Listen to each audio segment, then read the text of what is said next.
Oke, welcome back to my channel. Buat teman-teman yang udah ngikutin saham MBSS, akhirnya mungkin kita dapat berita yang cukup heboh ya. Akhirnya Lo Keng Hong menjual saham MBSS ini yang telah dipegangnya sekitar mungkin 3-4 tahunan ya. Dulu MBSS ini kan nilai bukunya juga lumayan tinggi ya, mungkin di 1.400-an. Beliau menjual di harga 660, akhirnya ngikutin Indika ya. Tapi modal dia katanya ada di sekitar ya mungkin 200 sampai 500-an lah ya. Mungkin kalau dulu kita ngikutin beritanya suhu Lo Keng Hong beli-beli saham MBSS ini, ya mungkin di segituan 200 sampai 500-an ya mungkin ya. Jadi masih cuan lah rata-rata, mungkin satu bagger masih ada lah ya. Cuan satu bagger masih ada dalam waktu kurun yang cukup ya 3-4 tahun lah ya. Saya lupa ingat. Anda ikutin sendiri beritanya. Ini saya mau melihat saham apa yang dilirik oleh suhu Lo Keng Hong setelah menjual saham MBSS. Dan saya juga mau membahas kira-kira saham MBS nasib ke depannya bagaimana setelah dijual suhu Lo Keng Hong. Ya, jadi ini dilihat investor suhu Lo Keng Hong dia jual akhirnya kapal MBSS ya. Tapi beliau masih memegang saham PTRO dan yang lain-lainnya mungkin masih nggak ada perubahan yang 5% ke atas itu yang biasanya pada tahu semua di berita.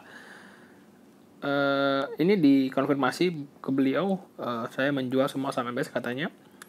Dia mau menginvestasikan keuntungannya ke perusahaan yang wonderful. Sebenarnya dulu ketika beliau membeli MBS, sebenarnya MBS juga dianggap akan wonderful, tapi kan nyatanya harganya naik, jadi akhirnya dijual. Ya kan dari yang dilansir berita ya, Pak Lo mengatakan akan membeli saham perbankan, sawit, batu bara, pulp and paper ya. Mungkin ya itu aja. Jadi sebenarnya sahamnya mungkin kita juga udah bisa memprediksi, tapi masalahnya di harga berapa beli dan apakah Anda sanggup mencicil sampai terus-terusan ya. Itu aja persoalannya. Ya, perbankan mungkin ya seperti yang kita ketahui ya, di sektor keuangan ya mungkin yang udah 5% ke atas. Jevin ya mungkin, atau PNL FS suka beliau ceritakan ya.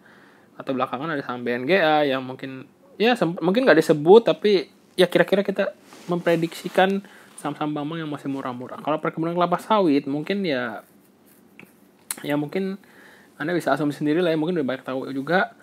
Batu bara ya mungkin ya masih PTRO atau Indika ya, begitu. Pulp and paper udah jelas ya NKP, mau mana lagi selain NKP, pasti ya begitu. Cuman persoalannya bagaimana strategi membelinya itu nggak ada yang tahu, hanya beliau sendiri yang tahu.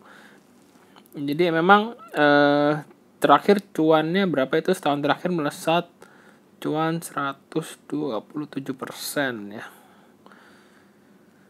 Ya kan Anda bisa baca sendiri. Sebenarnya Lo Keng Hong adalah salah satu pemegang saham MBSS, Indika, dan ya itu PTRO juga ada ya. Belum diungkapkan keuntungan suhu Lo Keng Hong dalam penjualan ini ya. Jika mencapai harga tertinggi MBSS 670, maka Anda bisa mengantongi 72 miliar ya. Berdasarkan kejadian sudah tidak ada lagi nama MBSS. Jadi MBSS resmi sudah dijual habis ya.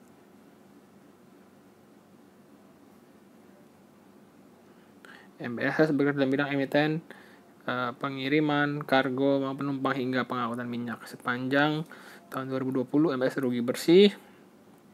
Oke, ini saya nggak baca lagi ya. Jadi kira-kira ya udah ganti pemilik saham, dibeli oleh PT GAA Gale Adika Arnawama ya. Jadi ini penggantian pemegang saham ini. Apa dampaknya ke saham ini ya? Oke, chartnya jadi sudah naik. Dari dulu saya pernah bahas 400-an ya kalau nggak salah ya, udah saya tanda-tandain. Dan ini udah sampai ke 600. Anda lihat sendiri dia benar-benar sampai. Emang sampainya nggak secepat itu ya guys. Jadi ya nggak secepat itu dia. Misalnya mau ke sini kan, saya udah tandain ya merah ini. Dia baru sampai ketika 3-4 bulan ya. Nah, akhirnya baru sampai ke sini. Ya ini panah-panah ini sudah ada sebelum chartnya ada. Jadi ini udah dianalisa, ya kemungkinannya begini. Tahu-tahu ada berita keluar, apapun itu beritanya, mau suhu Lo Keng Hong jual atau ada pembeli baru, akhirnya dia naik ya. Jadi chart ini udah pernah dibahas waktu bulan-bulan sekitar bulan-bulan yang ada ininya apa sih? Maret lah kalau nggak salah ya, Maret ini kalau nggak salah nih ya.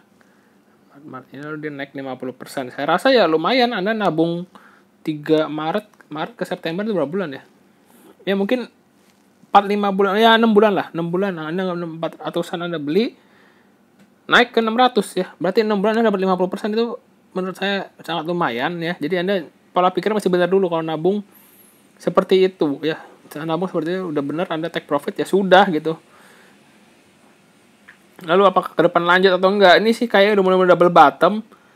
Ini kalau Anda lihat double bottom di 660. Kenapa 660 ini menjadi angka double bottom? Karena pemegang saham yang baru dia membeli di sana. Jadi jarang akan naik lebih tinggi itu jarang ya. Pasti ngikutin harga jual dari pemegang pengendalinya. Kalau 660 biasanya 660 ini menjadi resist yang cukup kuat. Jadi kalau saya lihat misalnya Anda mau nampung atau apa ya, mungkin ya Anda harus nawar cukup lumayan di bawah baru lebih aman. Mungkin ya di 580-an kalau dapat nih. Kalau dapat ya. Kalau nggak dapat ya mungkin cari saham lain. Memang pembelinya cukup serius di harga 660 ya. Jadi itu menjadi patokan bahwa itu ada resist. Kalau itu breakout mungkin ya dia akan lanjut ke level selanjutnya atau resist tertinggi dia yang dahulu, yaitu di harga kalau nggak salah di 900 dia pernah ya 760 dan 900 dulu belum pernah tembus. Kita lihat ke depan karena ini pembelinya cukup serius dan pasti ada perubahan juga.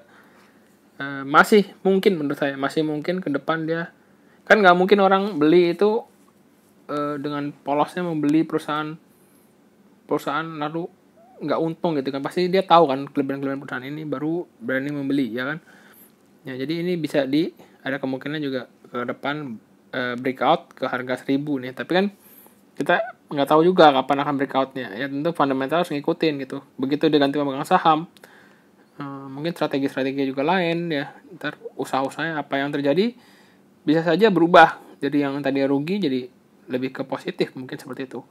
Kayak saham-saham yang loncatnya tinggi sekali kayak saham SMDR pun juga begitu. Naiknya bisa tinggi meskipun awalnya pernah rugi. Tapi itu nggak ada ganti pemegang saham. Tapi ya, bisa juga jadi laba gede gitu. Ya, apalagi ini kapal-kapal juga bisa saja ya mengikuti usaha-usaha yang agak-agak miripan meskipun ini dalam bidang batu bara ya. Kalau SMDR mungkin barang-barang lain lagi. Ya oke, demikian pendapat saya. Jadi MBSS ini bukan berarti suhu lock yang keluar sahamnya langsung turun, bukan kayak gitu juga. Bisa aja dia malah balik arah ke nilai mendekati nilai intrinsiknya dia di 1000-an, 1200, 1400. Tapi tentu perlu proses untuk ke sana. Ya, jadi karena ada perubahan pemegang saham, bisnisnya pun berubah. Lini bisnisnya pasti ada berubah dan ya strategi pasti berubah dan saham ini akan kelihatan bisa saja malah balik ke uptrend ya. Karena pembelinya kan memang serius juga ya kan. Kalau nggak ngapain pembeli mau beli di 660 gitu kan. Oke, analisa saya sih begitu. Prospeknya bukan bilang dijual langsung turun, bukan kayak gitu. Tinggal Anda cari aja harga supportnya ya. Mungkin pendapat saya sih itu. Oke, terima kasih.